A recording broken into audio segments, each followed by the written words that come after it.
Hey everyone, this is Mr. Everything, and today I wanted to revisit the Xbox 360 here at the beginning of 2020.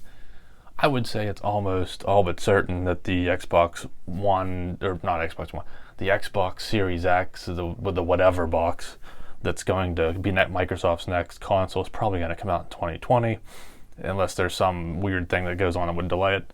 I'm sure it'll be announced or at least mentioned at E3. It'll probably come out the end of this year.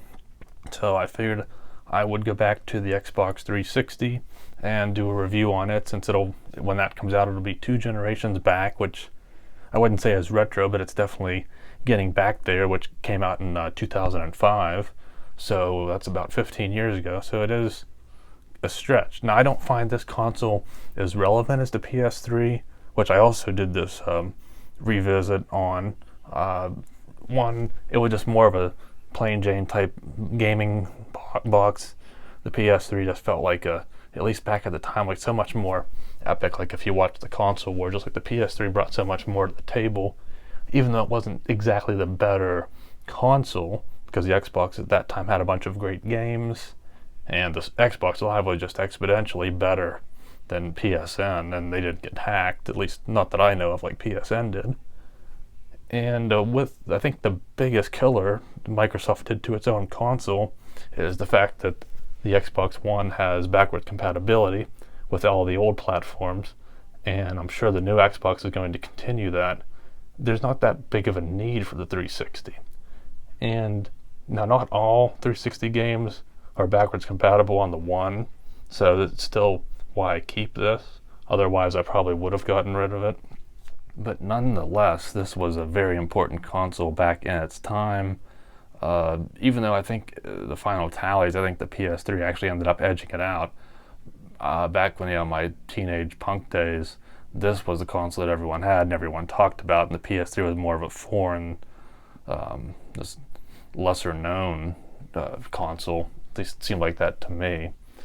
So I feel it probably ticks a lot of nostalgia boxes for a lot of people who grew up with it. So it's still relevant, and that's why I wanted to revisit it. As you can see, this is the slim version. I had many Xboxes. I think I got it a year in, the original 2006, Christmas of 2006. That was the white one. It was I don't know if it was the Pro or it wasn't the arcade. It was the one that had the chrome disk drive door, so you were really getting the top end stuff. And it had the component cables, or not, I don't know if it was component, but it had the better cables and just some of the better options, and the larger hard drive than the arcade did. And long story short, I know I had to return it for a red ring at least once, but I had to return it twice, so it might have been red ring twice. And then as a young kid, when I was on Xbox Live, I was just using one of my friends' emails or something, because I just had to make the account to go online, and I didn't know what I was doing. And when I got it back the second time, somehow I must have been signed out, even though the profile was on it. I didn't have the credentials to sign back in because I didn't know what they were. And Xbox support just told me to delete my account, some idiot there. So then they forgot my password. I didn't have anything to get into it, and then I ended up selling my Xbox, since I lost 3 or so years of progress, and I went to PlayStation for a while.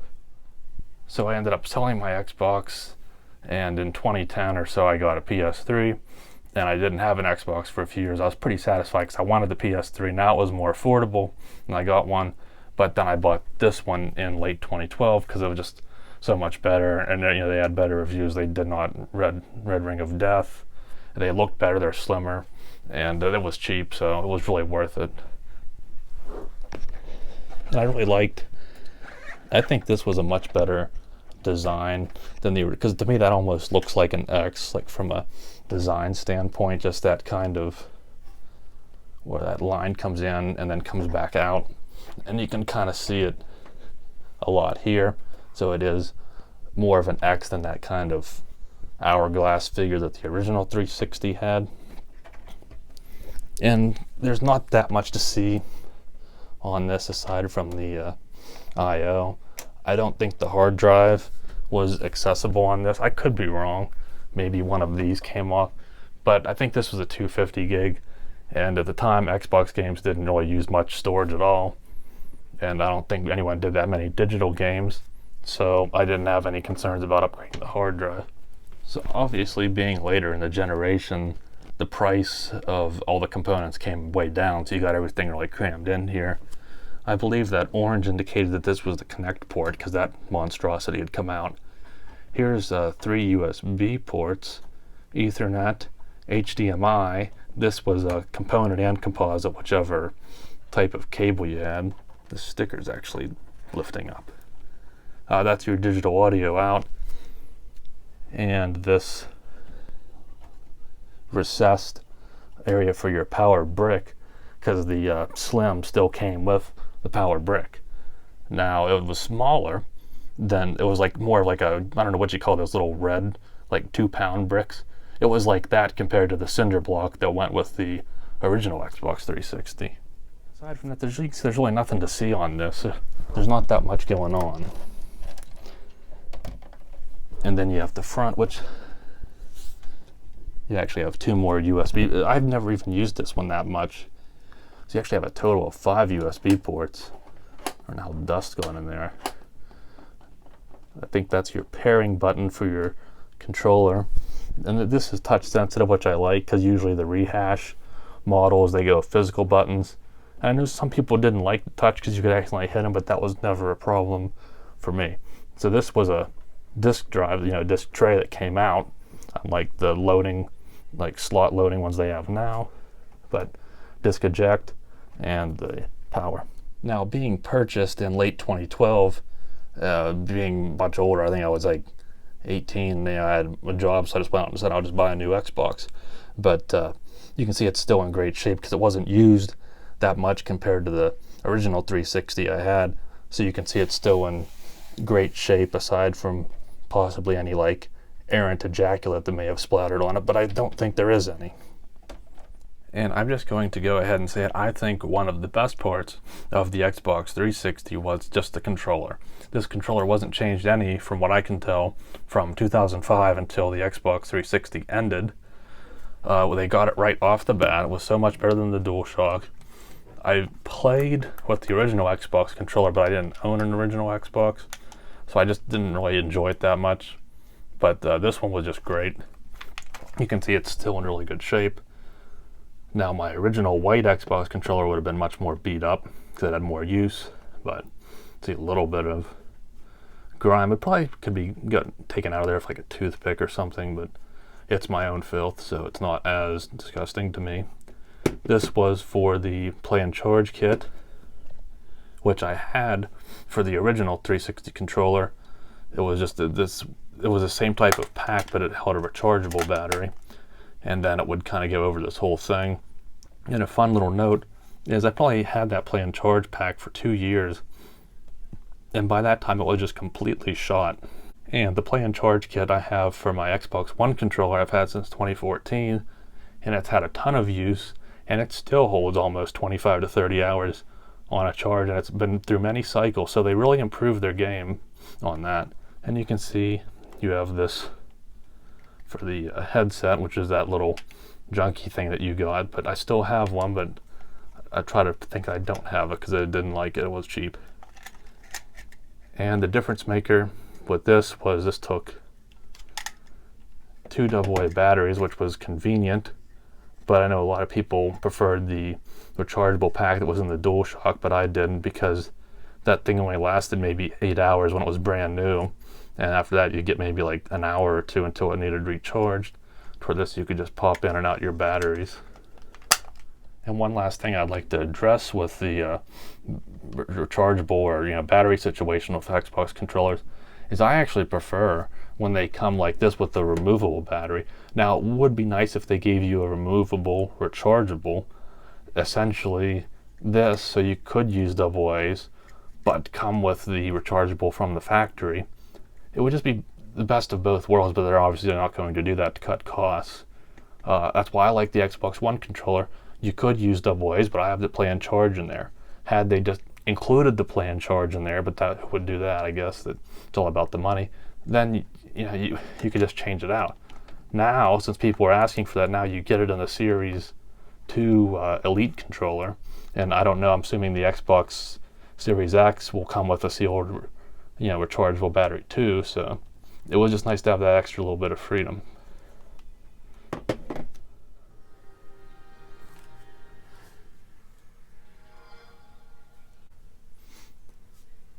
That was nice and easy. One of the advantages of the Xbox and why I like the battery packs, put 2 AA's in, I'm off and running. Doesn't matter how old the controller is, the batteries are brand new. With the PS3 controller, you got a aging 12-year-old rechargeable in there that you have to hook up to even get the thing to work.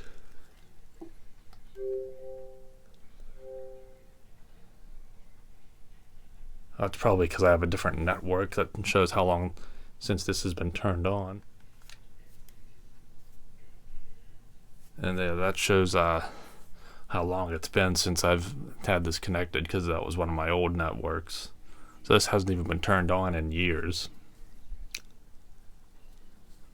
I actually think I've used the PS3 more recently because there's some things that, since the PS3 isn't backward compatible, that I might want to use. And the Xbox 360, most of the games are backward compatible, so there's really no reason to use it. And there is an update available. Wow. Remember... Okay, there is another. I was going to say, if that was how quick it was, that was amazing. But you can still see this is really quick. That's one of the really nice things about the 7th generation, is you didn't have huge update files. I mean, a lot of the Xbox, I know so much because I was in the Insider program where you'd have all these beta updates, and they could be like gigabytes and just took forever, even just to install them. But it's nice to have just a nice small file. Takes a minute or two, and that's it.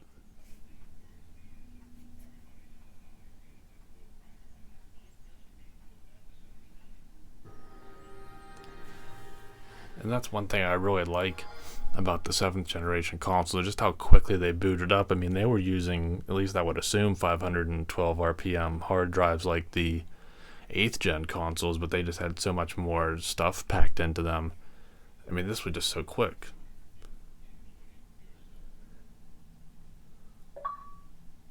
That's how quickly you get in.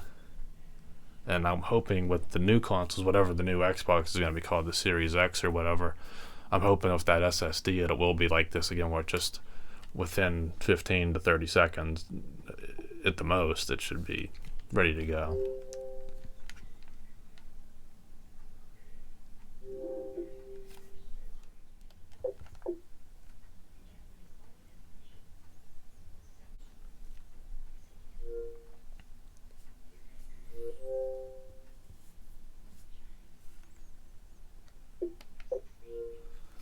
Alright, that was absolutely infuriating. I changed my password, so I had to sign it, or my entire account. I used a different email, so I had to redo that. And I have 2-step authentication, and because I have my account from time to time always hacked by some Middle Eastern punk that thinks he can get in. And the Xbox doesn't do 2 steps, then you have to set up this temporary password and everything. And for some reason, when I was doing that, the keyboard was lagging so slow that it would take like over a minute just to type out like 5 or 6 characters. So I don't know what the deal was. One of the things right off the bat that makes you kind of be grateful for the newer stuff that actually works. But now again that we're on the main dashboard, everything's pretty snappy. So we'll just pretend that all that didn't happen. I don't think I've used this since maybe 2017. And just to expound upon that, when Games with Gold came out, I think it was like right when they announced the Xbox One at 2013 E3. And you'll remember Don Matrick saying, with such titles as Assassin's Creed 2 and Halo 3. And there was those pauses because nobody clapped. But those were 360 games. And for a while, even if you were on the Xbox One, you couldn't redeem the 360 games. You had to boot up your 360 and confirm the purchase, and then they would be in your catalog. And then I think when they introduced 360 backwards compatibility on the One, then I think you could download them from the One or very quickly after. So that was when I was still using it, so maybe 2014, 2015. and since then, this is pretty much never used. And the dashboard has changed several times. There are many videos already documenting that on YouTube. Started out with the blades. That's when I remember it. Then it went to like that, I think it was called the new dashboard experience with the day and the night. And then they went with this Windows 8 thing, which is pretty much what it still is. This is actually pretty laggy.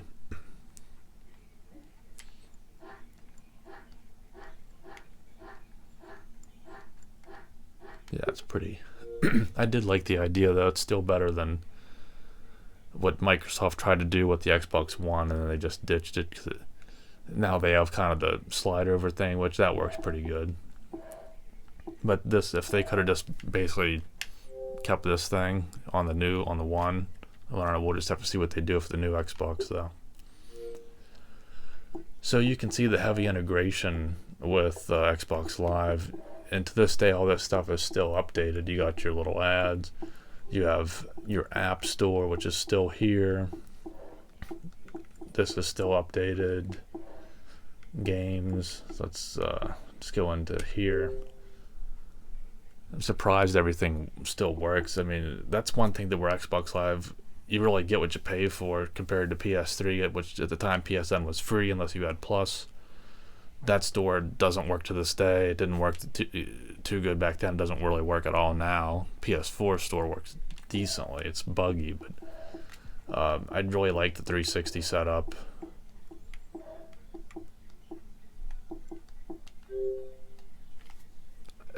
I don't even think this one is integrated. I think one of the previous dashboards, like, you basically just stayed in the dashboard and you could just go through cards of the different games. But you can see everything's still here, and I'm guessing it's because since the Xbox One probably pulls from the same database, if that's the right way to put it. So it's probably like all on the same server. It's just which console you're accessing it with. Maybe that's why it's still updated and works properly. But I think that's kind of enough of that. You get the idea. If you have an Xbox, you can just turn it on and play around with it. So let's go ahead and see how a few games play. That's really the core feature here. Oh, of course, there's an update. Oh, it's a whopping 4 megabytes for Madden 2009 for some reason. And remember, back then you didn't have background downloads, so you had to leave that screen up. But it doesn't really matter, because when it's 4 megabytes, it should be done as quick as that was. It's in the game. So again, if you didn't grow up with the 360, that was a thing. I think maybe full game downloads could go in the background, but not updates and patches.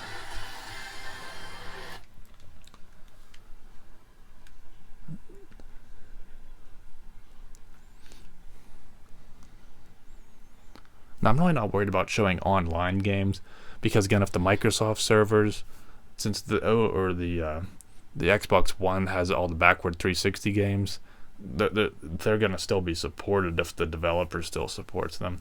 So obviously there's going to be a bigger 360 online community than a PS3 community, just because there's people on Xbox One that may be playing those backward compatible games like the Call of Duties and such. So I'm not really worried about showing online games, because I could just put that same game in the one and we could do it that way. I'm just showing what 360 was and is. Surprised that hard drive's pretty filled up. Maybe it was a few years of games with gold or something, because I think it was a 250 and all my games were disc based aside from some demos. And definitely gotta lower that. So look at that high IQ. That's almost just like right around what my real life IQ is. This was back when I must have liked the Cowboys back in the TO day. Yeah, look at that, 96 overall.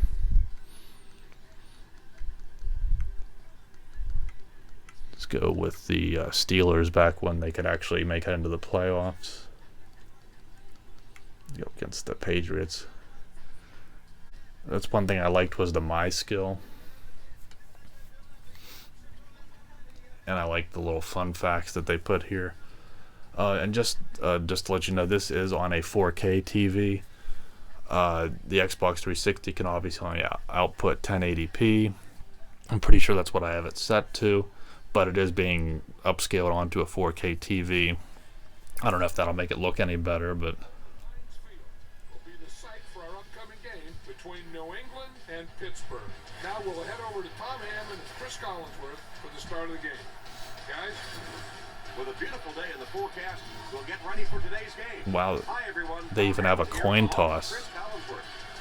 Chris, this looks to be a good one. Hopefully I can play this through the good quarterback play. the kind of camera in the way. You can withstand a lot of adversity. The team with that definitely has an advantage. First 7th gen Madden game to have regular commentary and not the radio guy. Get there to bring him down.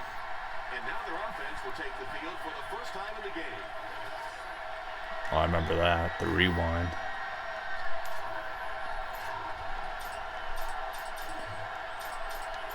They'll start. Now, if I remember correctly, I was always really good at the running game, at least on the old ones. So they made the run difficulty pretty high, but the passing was much easier. Passes. Makes the reception. And they get him at the 45. I think the graphics are going to look better on the camera, at least from the viewfinder, because this is stretched out on a 49-inch screen. Get it out of there fast. Let somebody else handle it for a little So while. it's a little bit aliased, a little jaggy, but it's not bad. It's definitely not bad. Parker off the right side. He's brought down at about the 47-yard line. Parker gets 7 yards on the play.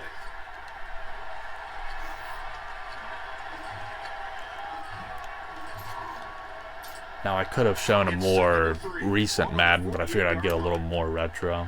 If I didn't want to go as far back as like 06 or 07. Again with the carry. Stiff arms, and the defender still makes the first and 10. Ball on the 42. Roethlisberger lines up in the shotgun. Roethlisberger drops back on first down. Strong throw to the center of the field. Mayo gets the pick. Sure looks like that play's worth another look, Chris. Why don't you break it Wasn't the down best for us? decision ever. Was trying to get a score here as quick as I Not a very can. good decision by the quarterback on that one. When you take another look at this one, you'll see that there was a receiving option open. Let's see if the rewinds. Yep. Let's just go ahead and use it. First down, 10 to go. And let's not do that again. 42-yard line. Roethlisberger, 4 receivers lined up here. Drops back to pass. He rolls left. Oh, Throws off his back foot. that wasn't any better. Pass falls incomplete. They line up in the shotgun, 3 wide. Scans the field, and it looks like we have a flag down on the play. Looks like the ref is going to call this one back. Holding. Back when these beefy 7th gen consoles could handle the referee on the field. Can't do that on the new stuff. Some guys don't. I didn't have it. This guy, he's got it. He's the full package. He drops back. He needs to get the pass off. He's dropped. And chalk one up for the defense on that play. The best time to blitz is when the other team is trying to work the ball down the field. Your quarterback's going to have to hold the ball a few seconds. Definitely not a bad experience though. And this was back when Matt Castle was, I guess, the quarterback when Tom Brady was injured. Forgot about that. Not sure if this is what the disc rosters or the updated rosters. Gets it off. Goes out of bounds around the 29-yard line. Let's just play until someone scores, and then I'll try another game. So that's one thing I don't like though about the one backwards compatibility is it's not every game. It's like a now they have done a great job putting a lot of the new, or not new, but the relevant games, Red Dead Redemption, Black Ops 1, 2, I think all the Modern Warfares. But like, what if you wanted to play Madden? What if you wanted to play an old SVR game, or under the many other 360 games that aren't backward compatible? Whenever they said it would be at a developer basis, I just thought that seemed kind of like a weak response. It seemed more like probably EA wouldn't want you to use these old games because then they know you're not going to want to play their new game anyway. So they think, well, you have to basically buy our new game because you can't play the old one on the newer console. Because how come every other console that was backward compatible, it was just hardware-wise, you just put the game in and it recognized it. Now I guess because it's software, there's some reason that they have to have approval from the developer, which I don't know how true that is, if that's just what they're hiding behind. Morris gets the carry. They finally get him, and it looked like he would score, but it's off the drive with a short touchdown pass.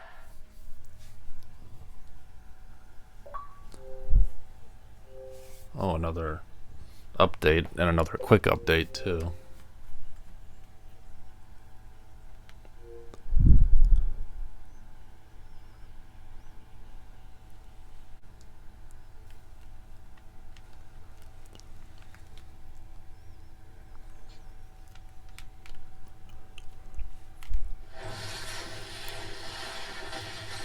Another great reminder of the older games with THQ.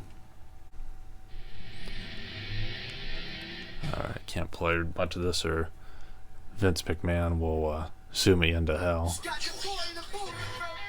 Loud AF.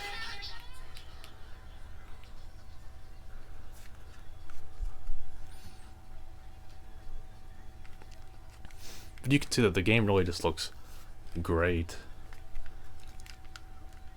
Assuming you're connected via HDMI, which why wouldn't you be? On a modern TV, there's really no difference. It's not in 4K, but it looks nice and sharp.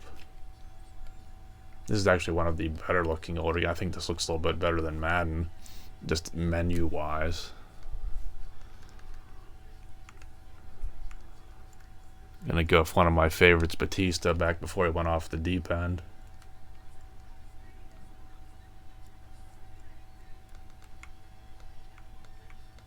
Go for Kurt Angle, one of the highest rated wrestlers in the game. Do it back when they had unique sets.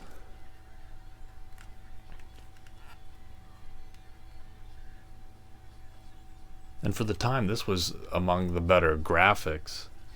Obviously now, I think just about anything since WWE 2K15 is just untouchable, but 2007 was kind of the best in my opinion graphically for a WWE game. I think TNA Impact was much better, but it was a terrible game, but it looked good.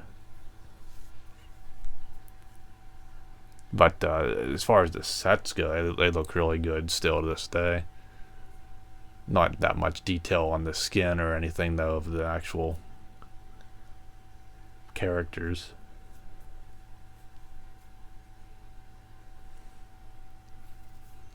I don't know if you can hear the Xbox in the background sounding like a jet engine, but people like to give the PS4 like a lot of crap. Man, I don't ever hear it compared to the Xbox. That's pretty loud, and not as loud as the original white ones, which were even louder.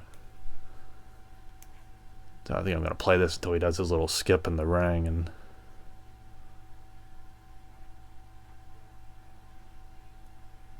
oh, I don't think he did it at that point. He was mean Kurt Angle. I mean, I think as far as playing offline games, 360 is still just fine. If you don't want to hook it up or anything, then you don't have to worry about all the sign-ins and the updates and everything.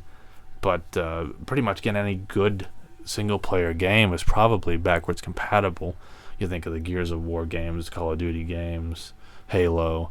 A lot of them are remastered Xbox One games, and the ones that aren't are backwards compatible. So that, again, compared to the PS3, there's just not that much reason to even really play this, unless you want to play a game like this that you can't play on the newer hardware.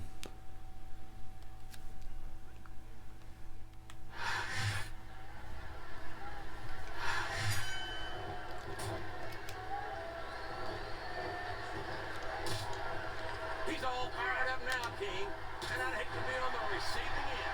I don't think his opponent's got a hope of hurting him now.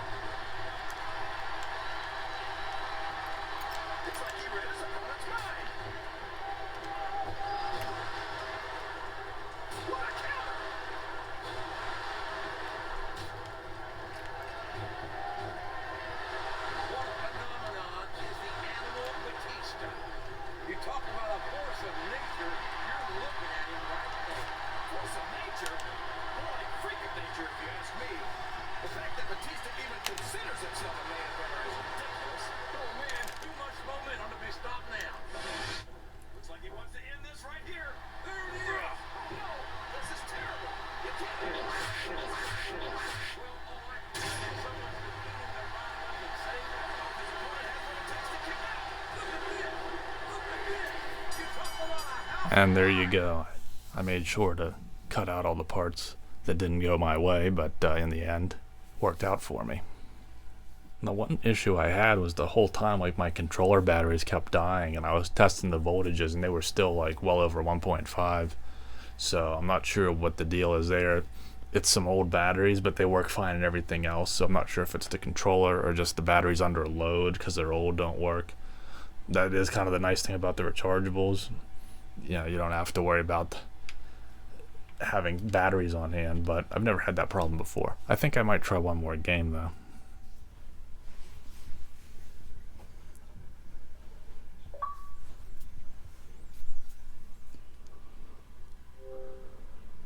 Wow, thanks for letting me know that.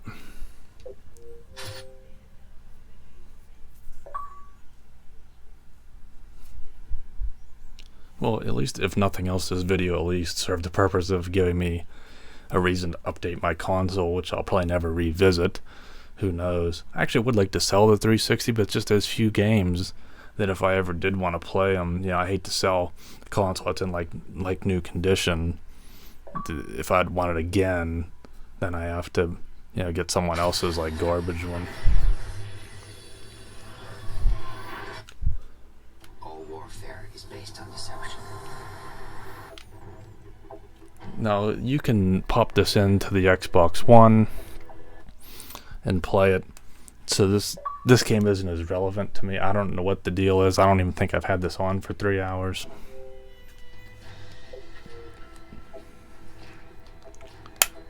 Elite.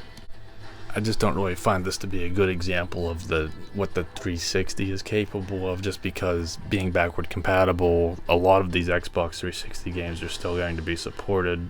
Now, how many people still play them, I don't know.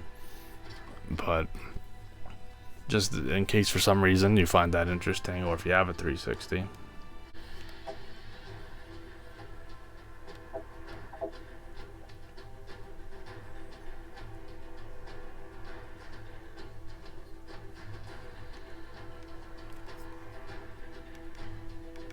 Unfortunately, I don't see this working. I've tried it for a few minutes. It hasn't found anything. I'm not sure if it's just this game.